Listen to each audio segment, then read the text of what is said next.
పొరపాటు ఎవడో వచ్చాడట కానీ పల్లెకి ఆయన దింపుతా చెల్లాడట గోదోడ ఆ గోదోడ దింపుతా చేస్తేనే సొబ్బిగోడికో ప్యాకెట్ మాకు ప్యాకెట్ తెస్తానన్నాడు. అలా బియ్యేసి వాడికి డబ్బులు ఇవ్వాలి కావచ్చు ఆడు ఇవ్వనన్నాడు. వచ్చేసాడు రాత్ర సొబ్బియేమో బియ్యం తెచ్చాడా బియ్యం తెచ్చాడా అని అడుగుతున్నాడు. నేను ఏ సమాధానం తప్పదా ఇంటికట్టి పోడావా అన్నాను నేను. మరి ఆ బాధించినోడు బియ్యోడు ఉండుకున్నాడా మరి మొదటి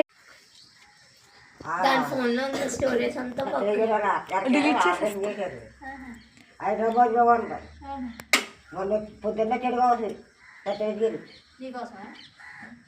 రాత్రి దిగాడు హైదరాబాద్ నుంచి దిగాడు. ఆవిడకి వెళ్ళకుంటుందా నాగమణి గారికి పర్లేదా? అక్కడ